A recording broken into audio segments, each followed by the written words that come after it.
Advanced driver assistance systems, or ADAS, have evolved from active cruise control to autonomous driving controls since these features first came to the market in 2006.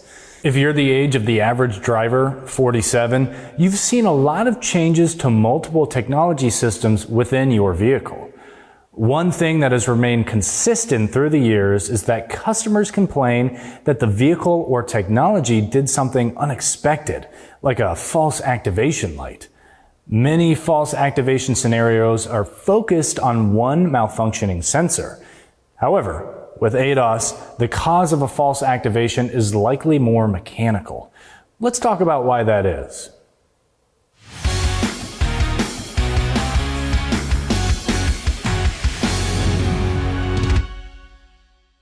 The difference between ADAS systems and other technology systems like anti-lock braking systems or ABS or electronic stability control ESC is that the latter technology is basically blind, meaning those systems can only sense what is occurring with vehicle dynamics and interpret the driver's inputs.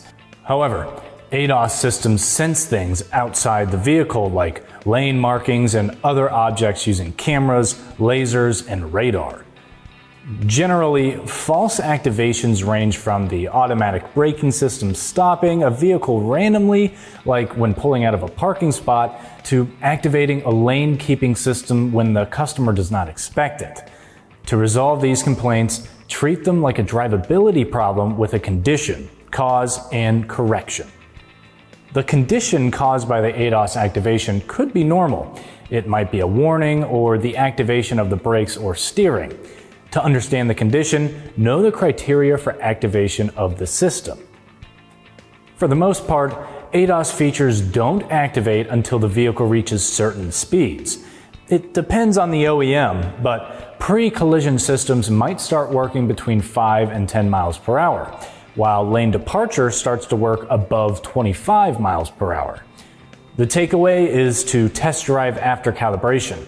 Simply pulling out of the bay and parking the vehicle will not allow the vehicle to activate or run self-diagnosis. However, before starting a calibration, you need to prep the vehicle. Missing a step can cause the calibration process to be aborted or calibration to be off. Even something as simple as a weak battery can cause problems. First, you should inspect the sensors and the vehicle for damage. Something as simple as hitting a snowbank or a parking block can throw things off. Keep in mind that you may have to remove the bumper cover to inspect the sensor. The most common symptom is false or delayed activation of the system. As part of the inspection, keep an eye on the dash for any lights or messages. Many codes, even a check engine light, indicate a loss of communication with different modules on the vehicle. Problems with missing data could cause issues for ADAS calibrations. Finally, perform an alignment as part of your inspection. Don't forget to reset the steering angle sensor as part of that alignment.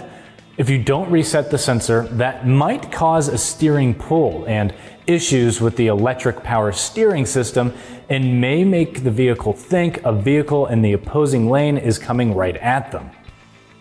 For more tire and service videos, don't forget to follow us on Instagram, Facebook, and YouTube. I'm Christian Hinton, coming to you from the Tire Review Continental Tire Garage studio at Babcock's Media. Thanks for watching.